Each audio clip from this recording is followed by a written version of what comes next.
Welcome, everybody. Good afternoon.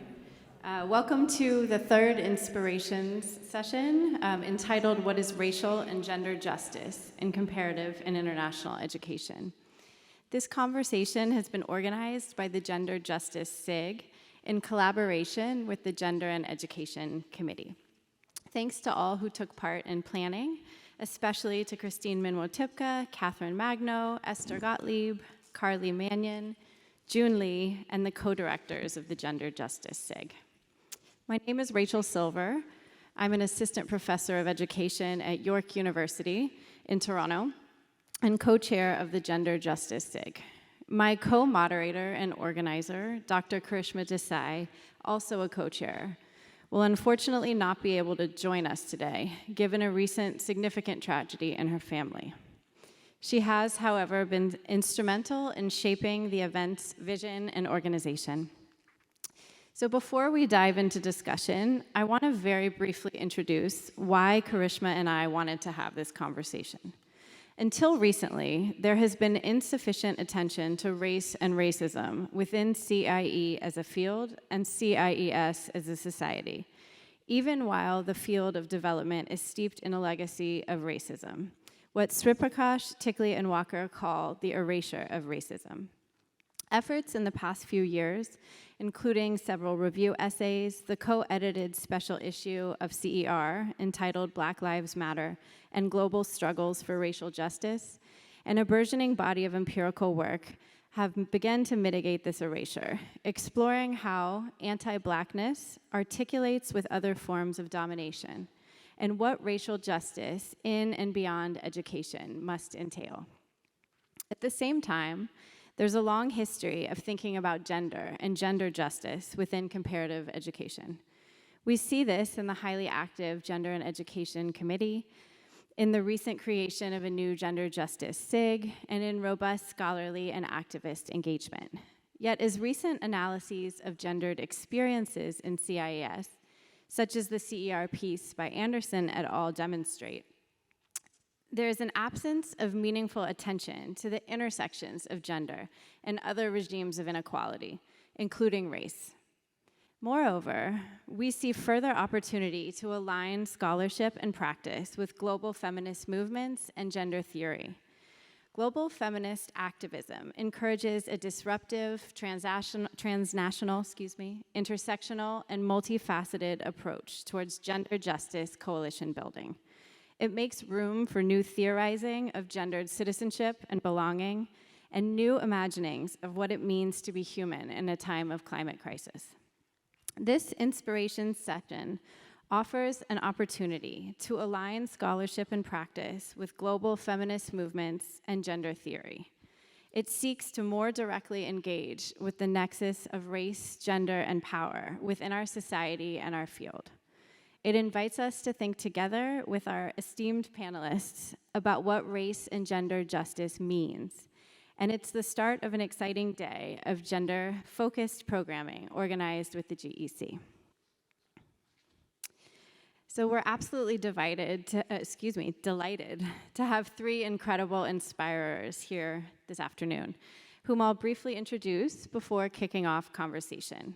Our panelists will reflect on some questions for about 40 minutes in conversation, and then we'll open it up for Q&A. So Dr. Cassie Freeman currently serves as the founding president and CEO of the African Diaspora Consortium, or ADC, a global organization whose mission is to positively impact economic, educational, health and healthcare, and artistic opportunities and outcomes across the African diaspora, with a particular focus on populations dispersed during the transatlantic slave trade and different migration periods. She serves as Senior Research Fellow at the Institute for Urban and Minority Education at Teachers College, Columbia, ADC's lead partner, along with Tuskegee University and the University of Notre Dame. In recognition of her leadership, Diverse Issues in Higher Education named her one of the 2019 top 35 women in higher education in the US. Dr. Freeman is a past president of CIES, the second African American to be elected to this position. In addition to CIE, her research interests include African Americans in higher ed, historically Black colleges and universities, and teacher education. She is the author or editor of 5 books and many articles in leading journals of the field. Dr. Salvador Vidal-Ortiz is Associate Professor of Sociology at American University in DC. He co-authored the book, Race and Sexuality. He co-edited in English, The Sexuality of Migration, Border Crossings and Mexican Immigrant Men, and Queer Brown Voices, Personal Narratives of Latino LGBT Activism, and in Spanish, Travar el Saber, Transing Knowledges, on education and trans people in Argentina. He has published over 50 peer-reviewed articles, book chapters, and special collection essays. Dr. Vidal-Ortiz currently collaborates as a member of the Grupo de Trabajo Feminista y Queer de las Americas, which seeks to shift power in knowledge production and circulation, and how that impacts work in and from the Americas. Last but not least, Dr. Lebo Moletsani is professor and the J.L. Dubie Chair in Rural Education in the School of Education at the University of KwaZulu-Natal. As part of her chair, she has worked in South African rural schools and communities, focusing on teacher development around issues such as poverty alleviation, HIV and AIDS, gender inequality, and gender-based violence as barriers to education and development. Moletsani's work focuses on addressing sexual violence with girls and young women in rural communities. As part of this, she is co-PI of an IPASS grant, Networks for Change and Wellbeing, girl-led from the ground up approaches to addressing sexual violence in Canada and South Africa. She is editor of the 2018 book, Disrupting Shameful Legacies, Girls and Young Women Speak Back Through the Arts to Address Sexual Violence. As recognition of her work on addressing poverty in rural communities, Moletsani was the 2012 winner of the Distinguished Women in Science Humanities Award, presented by the National Department of Science and Technology. You see why I'm excited about this conversation.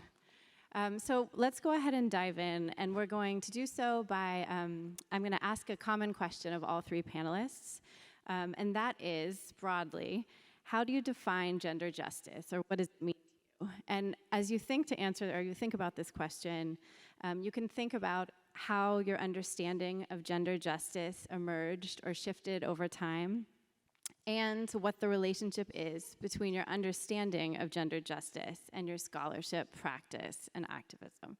So we're gonna start with Cassie and then move from there. Thank you. Good afternoon, can you hear me? Wonderful. Yes, I wanted to begin because often my comments can be off the cuff, create havoc along the way. So I thought I would begin in my usual, in the usual manner. This actually comes at a time that's really important for me because I just was asked and completed writing afterward for a book on Black women pathways to leadership in the academy. And while I was writing that, this struck me. One of the leading African-American authors, scholar, forerunner on women's issues and girls' issues, actually dating back to the 20th, actually will shape my comments, and that is Dr. Anna Julia Cooper. One of her most popular statements is, "When and where I enter, my whole race enters with me." So I want to repeat that. When and where I enter, my whole race enters with me. Notice in that particular statement, she didn't mention gender or other aspects of her life, but the central focus of race. One of the things, what struck me, I think, about that statement was you can almost hear her boldness, her pride in her background and her people. And I think that what I take from that is that often we, as women across groups, define ourselves a lot more timid than that. We define ourselves as mentors, nurturers, people planning parties. Uh, uh, and let me say, being a mentor is hugely important. But what about our expertise? What about our knowledge production? What about how we impact the field? Why is it that we will allow others and ourselves to define ourselves from what I call the soft side of what we do? A woman named Liz Mayo just wrote a piece in the Chronicle of Higher Ed, and she recaptured what I'm saying, and that is that about 48% of women define themselves or always say yes to different responsibilities in their, whether it's their department or with their other colleagues. So having said this about this important thing about the difference between the way in which we define ourselves and allow others to define us, gender justice and racial justice, I think, can be defined as a way, in these ways that we need to really readjust, I think. We need to control our own narratives. We need to have pride in our scholarship as much as we do as mentoring and other aspects of the work that we do for others. We have to move away from the 50% of 48 to 50% of women who say yes to every committee assignment and in other ways that keep our time, tie up our time from the other things that we do that are important, equally as important. When I think back to Anna Julia Cooper's statement, what that says to me is that we are missing that boldness, that pride in who we are. We need to control our narratives. We need to reorder the way in which we allow others to, how we define ourselves and how others define us. So thank you. Those are my beginning remarks. I'm sure I'll have some others later. Thank you. Thank you. Good afternoon, everybody. As you heard, I hail from the beautiful land of South Africa. I lived the legacy of colonialism, but I also lived through apartheid.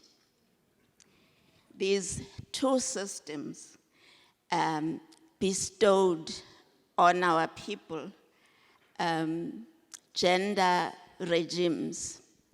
You might think I will start with racial regimes, but that too. So they bestowed upon our people two regimes, racial and gender regimes. This legacy lives on today to the extent that there is a very common notion in South Africa, and I think elsewhere, based on an understanding of gender is located within the individual. And this makes gender seem like something static, something that cannot change, and something that cannot be challenged. So in my context, it results in such statements as, in my culture, a woman is supposed to be subservient.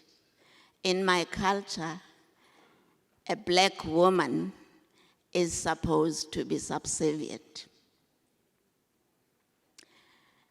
Instead, then, to try and challenge this understanding of gender in my work, I align myself with scholars who believe that every society has a gender structure, a racial structure, just as it has a political and economic structure. So for me, gender inequality is produced and maintained and reproduced at the individual level, but also at the relational level, and more so at the institutional level, such as the CIES. So from this perspective, I see sociocultural factors and structural factors intersecting with other markers of identity to define who a woman is and what a woman can do, and so on and so on. Therefore, for me, gender justice then recognizes the humanity, the human rights, the civil rights, and the dignity of all individuals, regardless of who or what or where they are located.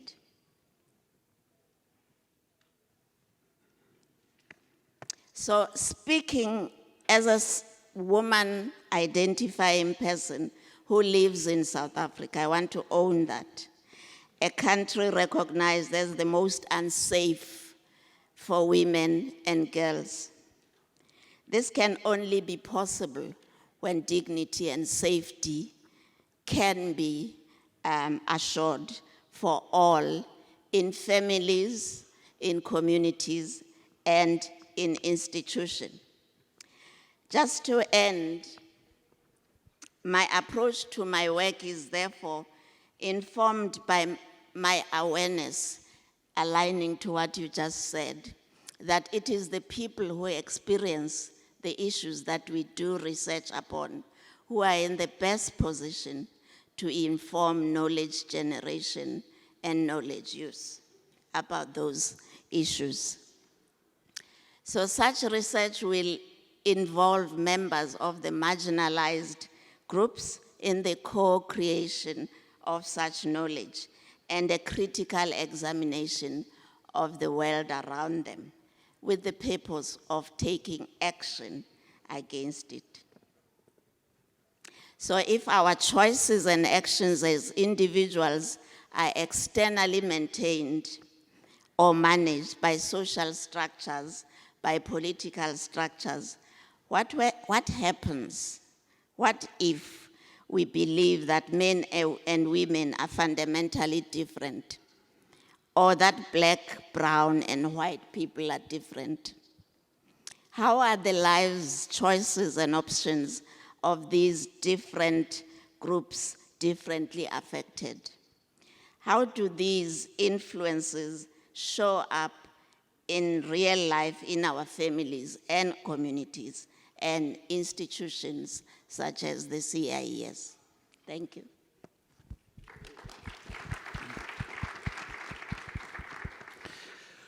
Welcome and thank you for coming. I am the newcomer. This is my first CIES, so I'm very excited to be here sharing comments with you.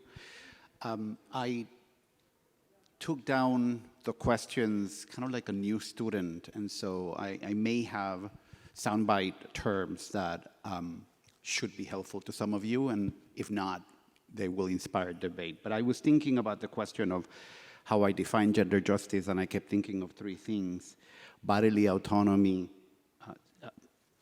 dismantling hierarchies, and self-determination. And so for me, the idea of always thinking about gender justice is to think about gender not as difference, but difference that's built through inequality, that there is a hierarchy behind ideas of inequality, whether we think about race or gender. So the idea of thinking about bodily autonomy, to me, is connected to the idea that there are people who self-identify in ways that may not fit a gender binary, or there are people who should have access to sexual and reproductive rights. Similarly, the project of self-determination is connected to notions of people who self-identify outside of the binary. So for me, the politics of thinking about body determination, hierarchies and how to dismantle them, and then self-determination is connected absolutely to the lack of coalitional politics in the US, in particular in terms of how we think about gender, gender identity, sexual orientation, gender expression, right? I am one of the very few cis male persons who comes to a clinic on 16th Street to escort women and families who come in to get sexual and reproductive rights. One of the only Latinos and one of the only men, one of the only gay men. I always think about what that says about the politics of coalition work in the US. The right is very organized, even if they don't talk to one another, but they have a Strange Fellows coalition that actually gets things done. And we can't have conversations about gender, gender identity, and gender expression without being upset, right? So there's a challenge to the work that we do and how we conceptualize some of these categories in the everyday lived experience that continue to create ruptures within a movement and doesn't allow us to move forward.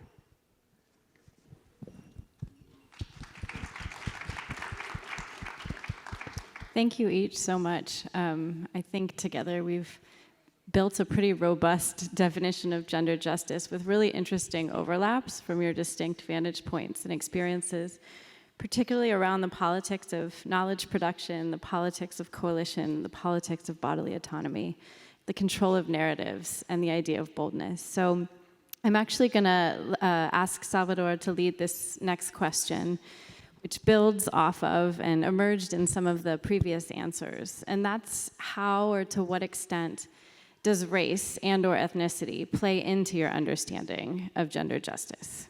So I'll let you start and then we can build on. Great, thank you. One of the ways in which I think of race is to understand how racialization operates also as a hierarchy, that we're all racialized, but that there are different meanings and systemic authority given to the meanings of individuals' racialization. And so I often think of, for instance, right after 9/11, the ways in which this country uses authority and deployed the idea that we've all heard for at least 2 decades about we have to save brown women from brown men, right? Like that articulation of being saviors and of rescuing others gets still deployed against the global south in ways in which we rescue women from trafficking when sometimes women seek the networks of trafficking to get to other countries where they can do sex work, right? Or how we imagine that women of color are the ones that are mostly victimized about sexual and reproductive rights, and also that they cannot organize, so we must organize for them, right? So the way in which race and gender are articulated in a lot of these engagements is when we think about the relationship of power to gender and race. And if we don't think of, for instance, very basic elements like racialized gender, conceptions of beauty in the US are connected to racialized gender, right? The way in which whiteness influences how we think of beauty, straightening up the hair, lightening the skin, right? Removing hair from the body. All of those things are absolutely connected to gender racialization. And often we don't think about that in that context. So I think connecting the idea of Black and brown communities and immigrant communities who we often also imagine as communities that need to be liberated and that they come to countries like the US or they go to Europe because they are more progressive sites also says a lot about us as hosts who imagine their cultures as being backwards and cultures as not offering what democracy in the US may offer. So I'll start with that. Thanks. Lebo or Cassie, if you want to jump in. I believe that inequality is both racialized and gendered, and I don't mean to preach that to you because you already know that. However, this was brought home to me in the past few years, first by COVID, but also by the recent devastating floods that we experienced in my province in 2022. So as a black woman, I often identify with the marginalized. However, the floods illustrated just how my social class sort of protected me from the impacts of the floods. We all lost a lot, but those of us who could afford, some people lost houses, some people lost loved ones, but those of us who could pay ourselves out of the negative impact did. And it was mostly poor people who suffered the impacts of the floods most. Some of them are still living in churches, while those of us who can afford to have since rebuilt and renovated our houses. So that's how the entanglement with other social markers of identity have to be understood when we talk of gender justice. Just who are we talking about? Whose justice are we talking about? Thank you. Well, for sure, I think that there's a difference between, race and ethnicity have to be taken into account when, as it relates to gender justice. By that, I mean, just as Anna Julia Cooper said, notice I indicated she started with her race. She fought for justice for African American female, black students as well as female, but there is a difference in terms of the experiences of being a black woman and then another woman and another woman. For example, that latest article that I mentioned to you when Liz Mayo talked about black women are at the bottom, even more so of saying yes, even more so of being doing community work when we're talking about work in the academy. So, and culture, I don't care how you cut it, defines a way of being and knowing. And that can't supersede, I think, when we are talking about what it's like, what the gender issue, I think that there are definitely, having said that about the importance of understanding cultural differences, racial differences, I think there are some common themes that I also indicated that cut across the way in which we define ourselves, the way in which we are marginalized in terms of activities and in the academy as well as outside the academy. So there are some ways in which we are similar, but defining markers are definitely racial and ethnic identity must be understood when talking about gender justice. Thank you. Your response leads us quite smoothly to the next question, which I'll ask Cassie that you lead us on. And that's from your vantage point or experience, how successful has CIES as a society and CIE as a field been in its engagement with these intersections of which you speak, the intersections of racial and gender, justice and injustice? I think I'm going to surprise people and say that I think that CIES has worked hard to try to incorporate different views and different perspectives. Having said so, I still think there is, I mean, and as examples of that, obviously there have been a large number of women who have been elected president of CIES. But again, if you break it down according to racial differences, there have been 3 of us who have been elected president of the society. That comes about because of different experiences that are accorded to different individuals across the society. There's still been, what I think, 1 male person of color who has been elected president of the society, none others. So there are differences in the experiences. I think CIES has demonstrated its willingness to engage and listen and try to be inclusive of different voices. But I still think that there's still differences, and there are ways in which we need to work to adjust those differences, I think.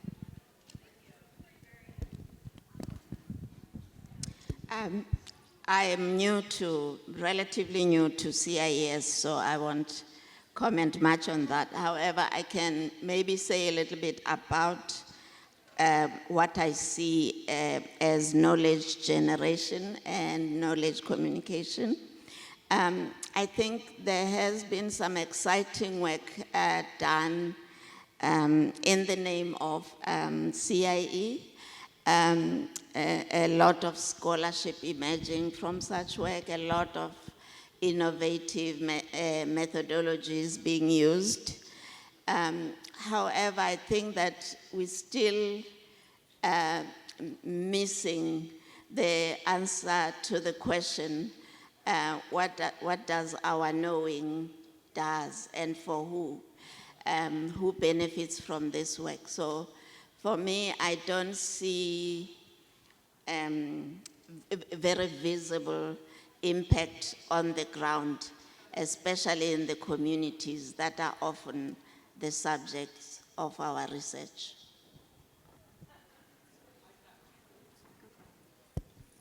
Do you want to? You're good.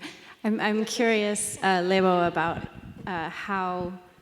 I'm noting how that answer links back to your comments about the politics of knowledge production being key to the definition of gender justice. So if we started with thinking about, who controls narratives and who is circulating narratives on whose behalf, and to justify which projects, talking, Salvador, to your point about after 9/11, and the justification of particular imperialist projects in gender terms. So if we think about kind of the disconnect between the importance of thinking about this politics of knowledge production and of narratives, and then the need, as you were saying, to engage more directly with the question about who benefits from the knowledge we produce and how.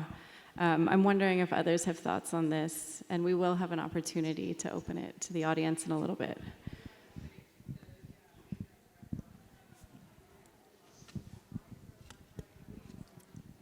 One of the projects that I'm currently engaged with is this Queer Americas Working Group, which actually thinks of the hemisphere as a different geopolitics. And as Rachel noted in the bio, it's about rethinking power around knowledge production.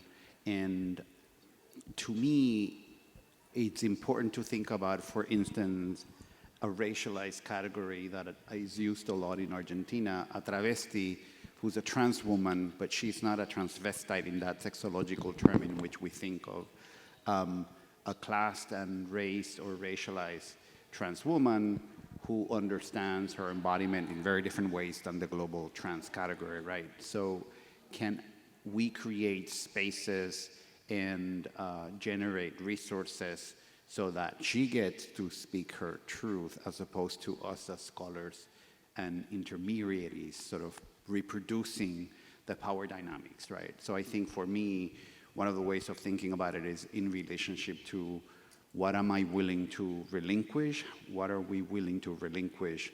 Understanding that we have a lot of benefits and that we carry a lot of privilege by being academics, by getting degrees, and by having access to resources particularly in the global north, that are not accessible to other people elsewhere. Thank you. Yeah, go ahead, Cassie. Yeah, I think the whole discussion around knowledge production is one that is often upsetting to me.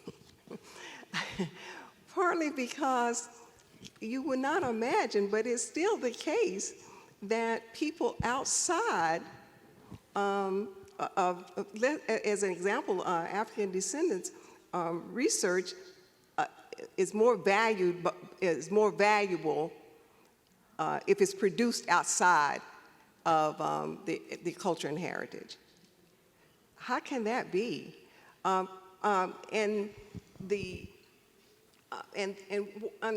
if you don't control the knowledge production, how can it be inclusive of the culture, the heritage, the ways of being and knowing?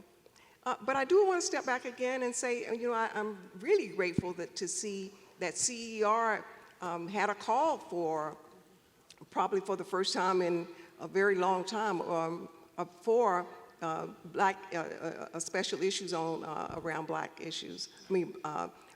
Around African descendant.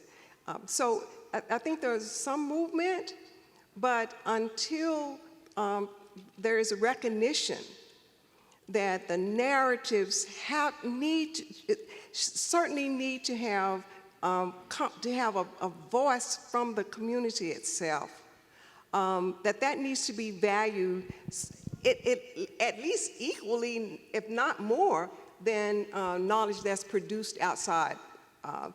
And that's particularly the case if you combine African American women along with racial issues. That still is the case.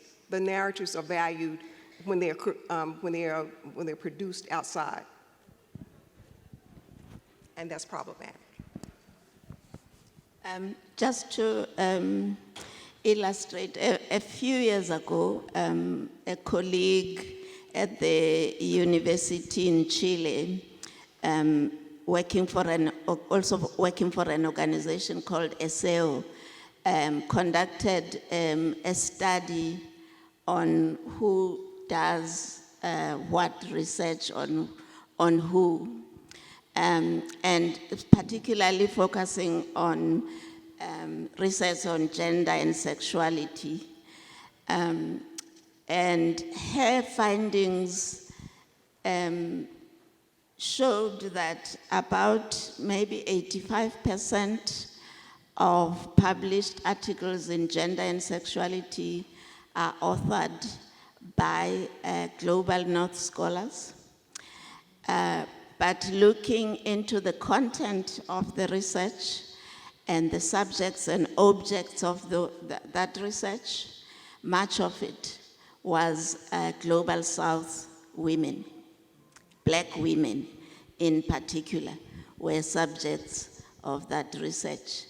And so until the academy does a really good job, takes seriously that skewed knowledge generation equation, then we will still be talking about this in the years to come. And this is related to funding and access to resources. Thank you.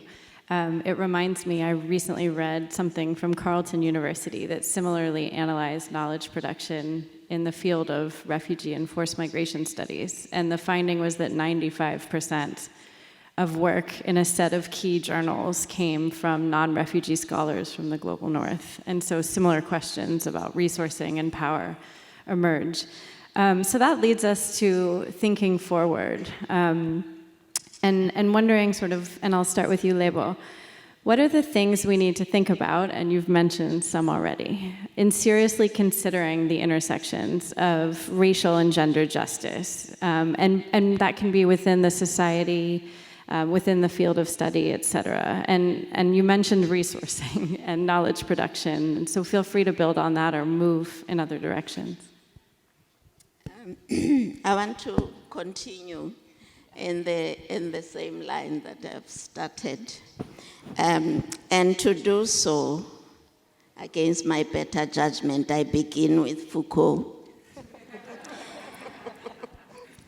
In this case, his notion that scientific knowledge often has very little relevance in people's everyday lives, but instead serves to maintain existing institutional arrangements that limit power to members of economic, social, and political elites. So speaking of the many, and I want to attend to the many North-South collaborations, and in my career I've been part of many such collaborations. And I must say that some of them, in fact the majority of them, were not really collaborations. And instead, our northern scholar colleagues often treated us like their research assistants. And for us to generate the data so that they can come back to the north to construct the theories that will in turn inform how we live our lives back home.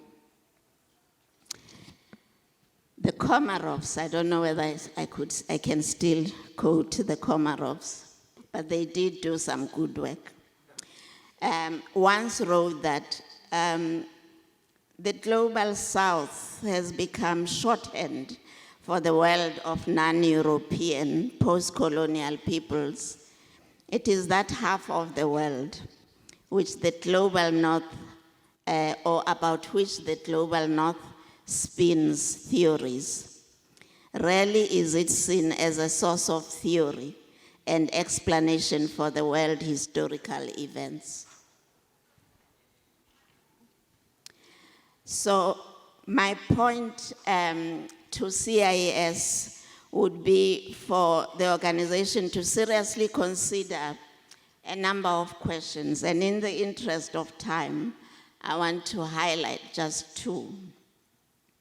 The first is, what is the purpose of our scholarship, of our CIES scholarship, or our academic ventures? Who does it benefit and how?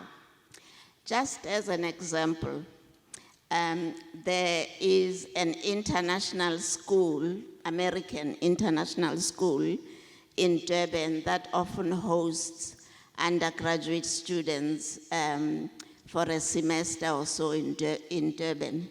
And I'm often asked to come and teach at the school about some aspect of gender and rural education.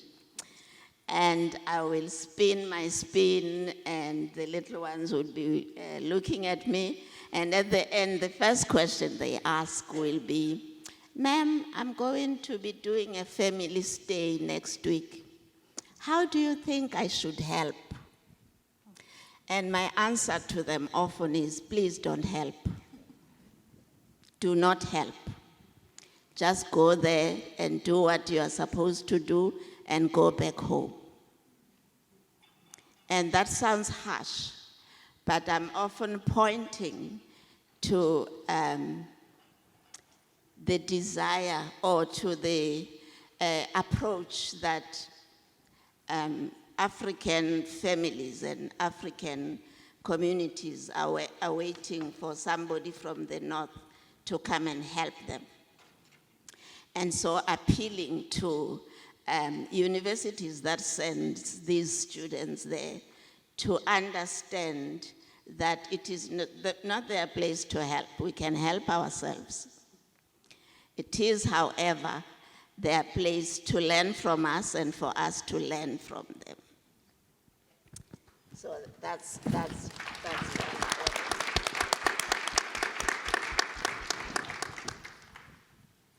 So beyond the physical movement of these students and researchers from the north to the south, and for us coming here to come and present at conferences, What if we adopted what Catherine Werner has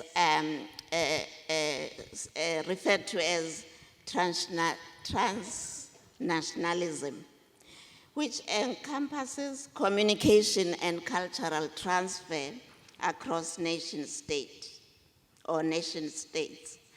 I think for me this will help interrupt the universalized understanding of gender and gender justice and highlight the centrality of local people's voices in that way.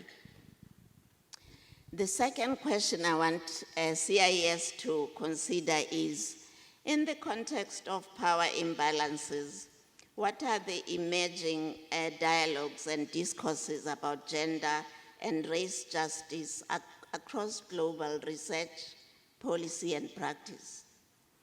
How do global institutions and their approaches enable or constrain the ways in which local people understand and practice social change and justice? For this question, I want to, of course, thank my colleague Claudia Mitchell and colleagues at McGill University. It is a question that we often grapple with in our North-South collaboration. Addressing these questions might move us a long way towards addressing issues of unequal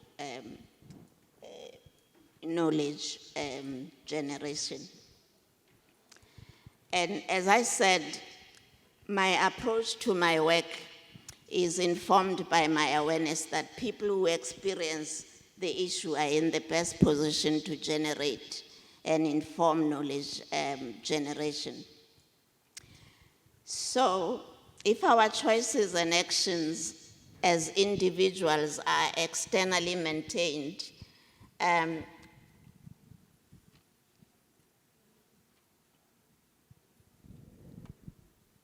excuse me, I lost my place there.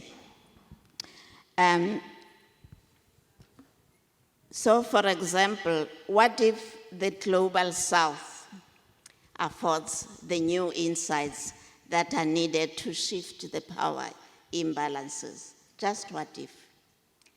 Adapting sociologist Anne Oakley's 1994 question regarding working with children, what would happen if we studied the world from the perspectives of those who live with the issues we are researching?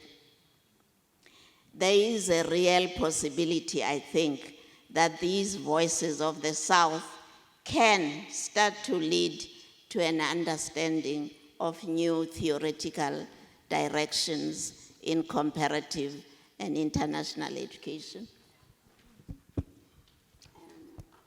Thank you so much.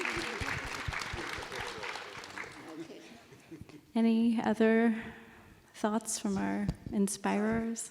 No, only just if we think about, again, what if when we enter, we first start with when and where I enter, my gender enters with me. The kind of boldness and brashness that can provide, helping us to take control of our own narratives, helping us to rewrite narratives when necessary. What if we then decided that, yes, there are some common themes across women, across the gender groups, then we could say, when and where I enter, my whole race and my gender enter with me. But that will give us a platform to be able to do more solid comparative work, where no single group or individual is situating itself over another. And I think that is where we have to do if we want to try to get to gender justice. It is the combination of allowing individuals to be themselves, define themselves, and then doing the combination of the gender with the racial ethnic identity.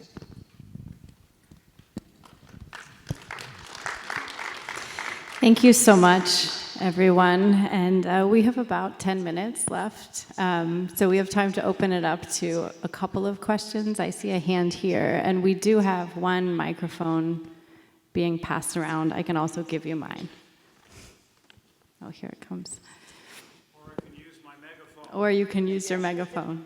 So, first of all, thank you so much for inspiring me and all of us, I think, during this inspiration session. I have to acknowledge the ways in which I've been privileged because of inequalities along sexuality, gender, and race, of course. But I also have to point out the one aspect of my biculturalism.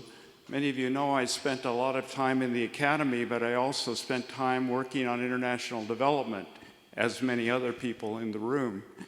And I find it a little bit concerning that our focus is on the academic work in our field and not the, if you will, the more applied or the international development work.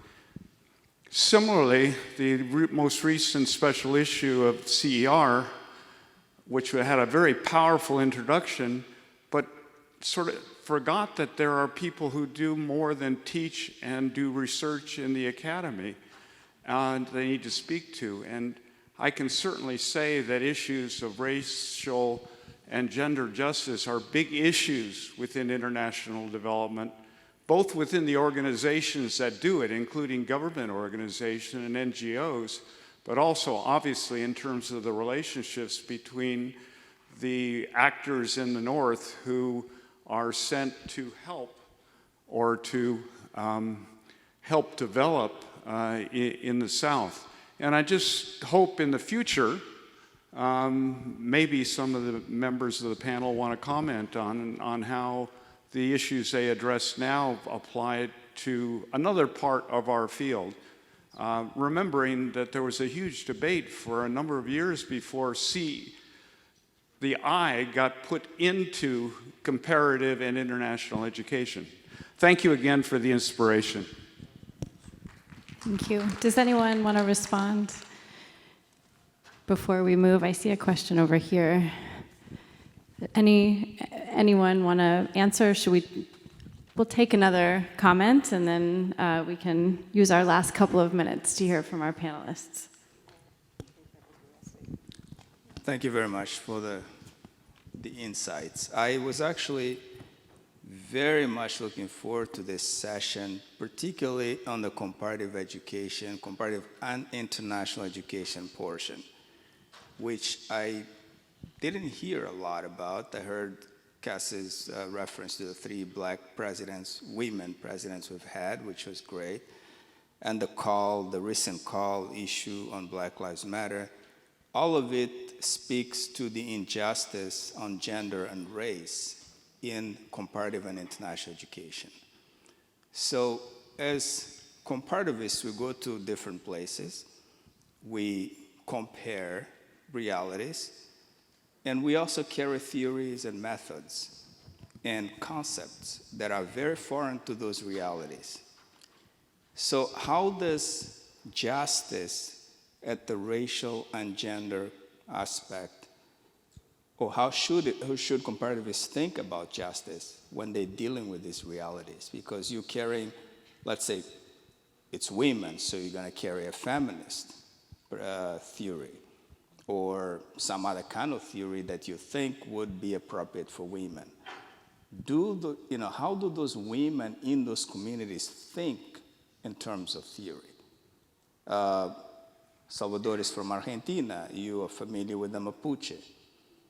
How do Mapuche women think in terms of theory and ontology, their own realities? How should comparativists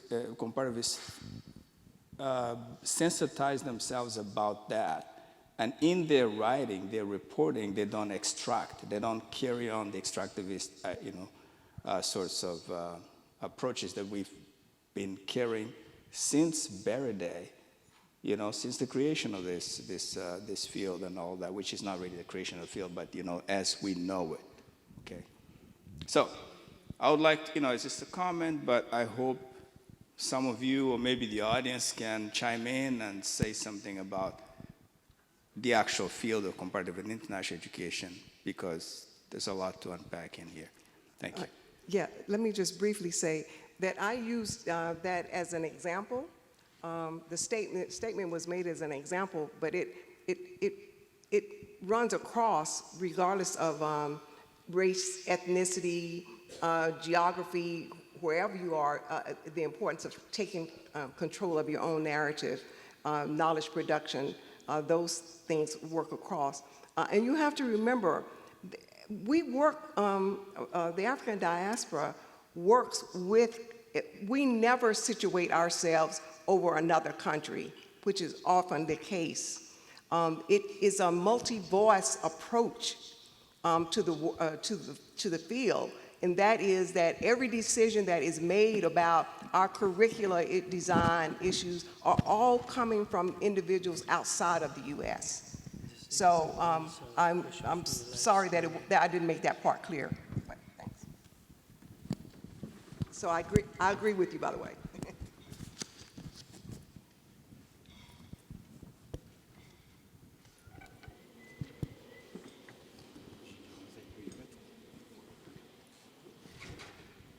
For the brevity of time, what I want to say is, in the context of Argentina, in the context of Latin America, I think that sometimes we are pressed with epistemological questions when you meet spaces, energy, relationships, people who operate ontologically. And to understand that distinction is essential in how we engage, right? So if I'm thinking of a travesti woman from Argentina, or Mapuche person, then I want to think about the ontological experience and how that gets expressed, and not necessarily the ways in which I want to articulate a conversation with them with the theoretical language that I understand from the North. So I just wanted to explain that I think there's sometimes an impasse between the experience, the way it's experienced in that context, and the way in which we already come with preconceived theoretical notions, and oftentimes we fail to recognize how we impose them. I just want to end by saying that, and I might be wrong, there is more of international education and educational research than there is comparative.